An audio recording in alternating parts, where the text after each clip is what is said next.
तो चलिए आगे बढ़ेंगे। इसी बीच एक बड़ी खबर आ गई है, आपको बता देते हैं इस वक्त की बड़ी जानकारी से आपको रू करा देते हैं। आपको बता दें कि तिरंगा यात्रा में दो पक्षों में भारी बवाल देखने को मिला है। तो ये बड़ी जानकारी इस वक्त की, दोनों पक्षों में जमकर मारपीट हुई है, पथराव किया गया है। तो इस वक्त की ये बड़ी खबर, पथराव में गाड़ियां और दुकानें क्षतिग्रस्त हो गई है। फिलहाल कई लोगों को हिरासत में लिए जाने की भी खबर सामने आई है। विवाद करने वाला बताया जा रहा है एसपी फीचर। मौके पर पुलिस पहुंची है और आपको बता दें कि स्थिति पर नियंत्रण पाया गया है। तो जहां देश एक तरफ आजादी का अमृत महोत्सव मना रहा है, तो वहीं दूसरी तस्वीर ये भी है कि कुछ अराजक तत्व लगातार इस तरीके की वारदातों को अंजाम दे रहे। देखिए तस्वीरें सामने आ गई है, दोनों पक्षों में जमकर मारपीट हुई है, पथराव। तो कई गाड़ियां और दुकानें क्षतिग्रस्त हुई हैं। इस खबर पर ज्यादा अपडेट के साथ लखनऊ से हमारे संवाददाता अनूप कुमार सिंह हमारे साथ जुड़ गए अपडेट के साथ। अनूप, जिस तरीके से जहां देश एक तरफ आजादी का 75वां अमृत महोत्सव मना रहा है, तो वहीं दूसरी तरफ दो पक्षों में मारपीट हो गई, क्या कुछ वजह रही है और पुलिस की तरफ से अभी तक क्या कुछ कार्रवाई हुई है?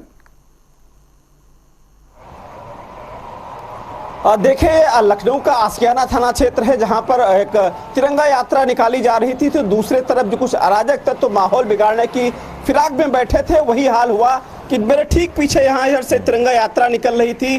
जब तिरंगा यात्रा इस क्षेत्र में आती है, उसके बाद कुछ अराजक तत्व तो यहीं पर आसपास बैठे हुए थे और उसके बाद पथराव शुरू हो गया। हालांकि पुलिस आनन फानन यहाँ पर पहुंची।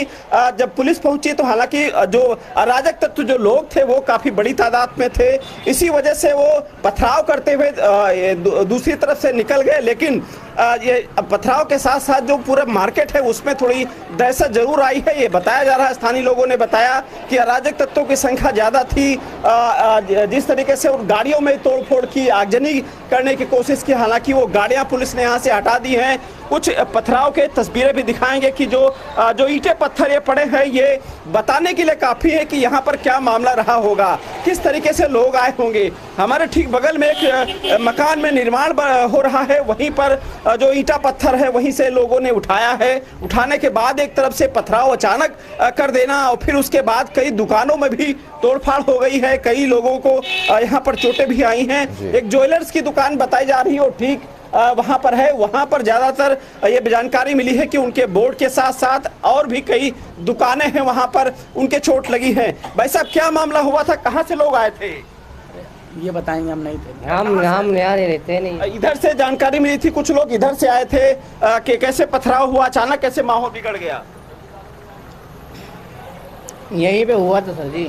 इधर से वो लोग अराजक तत्व किधर से आए थे वो लोग? एक्चुअली हम लोग यहीं खड़े हुए थे, यहीं पे आए थे सारे बंदे, गली से आए थे, इस तरफ से आए थे। तो ये जानकारी नहीं मिली अचानक किस तरीके से आ करके वो अचानक हमला कर देना, यानी उनकी पहले से प्लानिंग होगी कहीं ना कहीं? ये कहीं से प्लानिंग होगी सर। पुलिस की चूक दिख रही है यहाँ पर, क्योंकि पुलिस जिस तरीके से एक लगाई गई थी उत्तर प्रदेश में कि चप्पे चप्पे पर नजर रहेगी, अराजक तत्वों पर नजर रहेगी, लेकिन यहाँ कुछ दिख नहीं रहा है। कुछ नहीं सर, ऐसा कुछ नहीं समझ में आया। पुलिस आई, उसके बाद में लड़के भाग गए सारे। पुलिस कितनी देर में आई यहाँ पर? समथिंग 7 से 8 मिनट के अंदर में आ गई थी।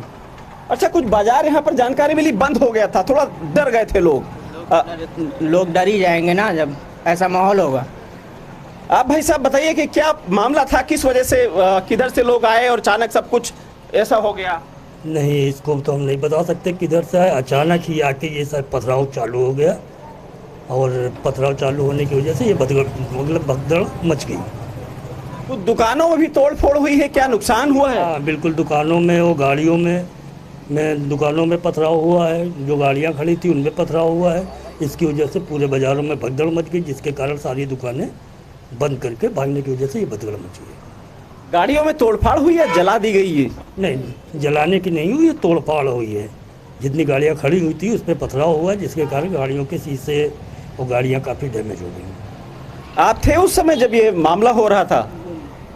तो ये माहौल है यहाँ का। जो लोग कह रहे हैं कि एक तरफ से लोग आए, गलियों से लोग निकल के आए, उसके बाद एक तिरंगा यात्रा जो निकल रहा था उस पे उधर दूसरी तरफ से पथराव जब हुआ, पथराव इतना उग्र था कि पुलिस भी यहाँ पर एक दो लोग थे वो रोक नहीं पाए। लेकिन उसके बाद में जो पुलिस का यहाँ पर जिस तरीके से आप भी लगातार उसके बाद बिल्कुल, लेकिन अनूप जिस तरीके से आप भी तस्वीरें दिखा रहे हैं और तस्वीरों को देख के अंदाजा लगाया जा सकता है, जहां पर पहले से ही पत्थर लेके सभी लोग बैठे हुए थे, एक तरीके से इसको प्री प्लान कहा जा सकता है। प्री प्लान तरीके से इस तरीके की वारदात को अंजाम दिया गया है। ऐसे में पुलिस की तरफ से फिलहाल अभी तक क्या कुछ कार्रवाई हुई है, क्योंकि जानकारी ये भी है कि इसका मुख्य आरोपी हिस्ट्री शीटर है।